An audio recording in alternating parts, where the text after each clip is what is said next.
Bwana Yesu asifiwe. Yesu ameniweka huru.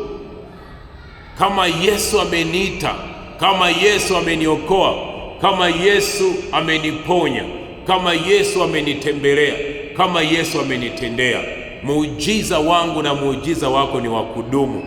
Huo ni muujiza wa milele. Na ndio maana anasema kwenye kitabu kile cha Yohana 8:36, Yohana 8:36, basi mwana akiwaweka huru mtakuwa huru kweli kweli. Yohana 8:36. Yesu akikuweka huru umekuwa huru kweli kweli. Yesu akifungua mlango wako ni wa uhakika. Yesu akikubariki, baraka zako ni za uhakika. Yesu akikuinua, unainuliwa kiuhakika. Yesu akikutendea, amekutendea kiuhakika. Maana aliyemweka huru amekuwa huru kweli kweli. Ninaamini tunapotoka mahali hapa ng'ambo kwa nyumbani kule, utaendelea kuwa huru kweli kweli. Ipokee hiyo neema katika jina la Yesu. Ipokee hiyo neema katika jina la Yesu. Kitabu kile cha Wakolosai 1:13, Wakolosai 1:13, maandiko yanasema kwenye kitabu kile cha Wakolosai 13, maandiko yanasema kwamba naye alituokoa katika nguvu za giza, akatuhamisha na kutuingiza katika ufalme wa mwana wa pendo lake, ambaye katika yeye tuna ukombozi, yaani msamaha wa dhambi. Bwana Yesu asifiwe. Manake nini? Ametuweka huru.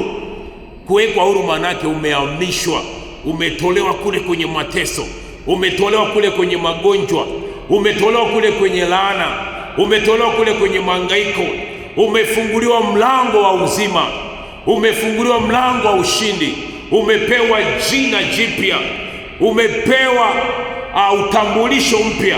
Ule utambulisho wa kale umeondolewa. Manake nini? Amekuhamisha, amekutoa kule ambako ulikuwa unateseka, amekutoa kule ambako ulikuwa umeshtakiwa, amekutoa kule ambako ulikuwa umekataliwa, amekutoa kule ambako ulikuwa umetengwa. Amekuingiza sasa katika ufalme wa mwana wa pendo lake. Manake nini? Amekutoa kwenye nguvu za giza, amekutoa kwenye giza, amekuweka kwenye nuru. Na yeye aliyemkomboa, na yeye aliyemwokoa, na yeye aliyemweka huru, na yeye aliyemfungua, hakuna tena wakuja kumfunga. Bwana Yesu asifiwe. Manake ni nini? Mimi na wewe tumehamishwa. Ina maana kama shetani alikuwa anakukuta kwenye kona fulani, baada ya kuhamishwa akija tena kwenye hiyo kona hata kukuta. Mfano mzuri ni Adamu, walioko kwenye bustani ya Edeni ili wailime na kuitunza. Walipotenda dhambi, Mungu akawafukuza kule. Walipotenda dhambi, wakaonekana kwamba wako uchi. Mungu alipokuja mahali ambako walikuwa wanakutana naye, hakumuona Adamu. Akaanza kuuliza, Adamu, uko wapi? Mbona mahali pale ambako tulikuwa tunakutana, mbona haupo tena? Ina maana gani? Na sisi vile vile Mungu mahali ambako ametutoa akatuweka mahali pengine. Ina maana kama umetolewa kwenye magonjwa, hayo magonjwa hayatakuona tena. Kama umetolewa kwenye laana, hiyo laana haipo tena. Kama umetolewa kwenye umaskini, huo umaskini haupo tena. Mungu anataka akutane na mimi na wewe mahali ambako amefanyaje? Ametuweka katika nini? Ametuweka sehemu salama zaidi, ametuweka sehemu ya ushindi zaidi. Lakini dhambi na maisha machafu yataturudisha kule ambako Mungu ametutoa. Mungu ameweka kwenye bustani ya Edeni ili uweze kufanikiwa, ili uweze kustawi. Mungu amekufungulia mlango ili uweze kulima, na kupitia kulima utapata na ziada ya kuweka akiba, na kupitia kutunza kila ambacho Mungu amekubariki utapata na akiba ya kuweka kwenye ghala yako. Lakini ukitoka mahali pale, manake nini? Umefungulia mlango wa shetani kuja kukutesa tena. kuja kukuangamiza. Lakini maombi yangu mchana wa leo, maombi yetu mchana wa leo, kwamba Mungu alipokutoa usirudi tena kule. Amekutoa kwenye giza, amekuingiza katika ufalme wa mwana wa pendo lake. Amekutoa mahali palipo na magomvi, palipo na fitina, amekuleta mahali palipo na upendo.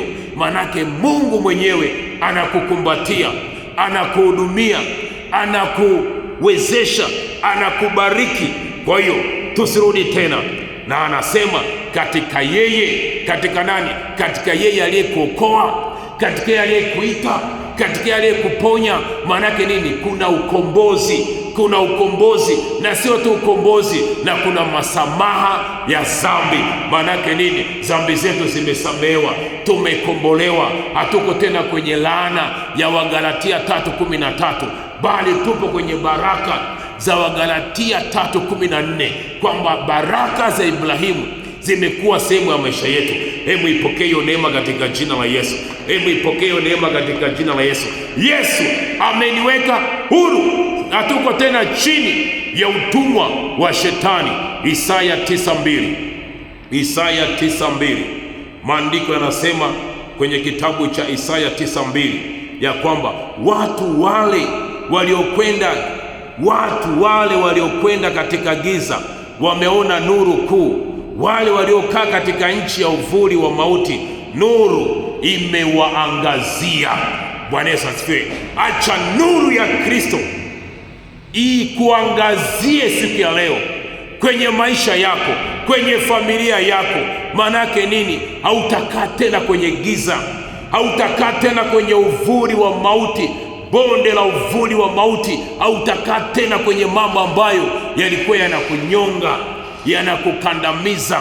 Nikasikia ushuhuda ile siku ya Jumanne, wakati mtumishi wa Mungu Lilian na Nyangusi wako redioni. Mtu mmoja anasema kwamba yani ni kama vile nimetupiwa roho, nikienda mahali ninanuka, watu wananikimbia.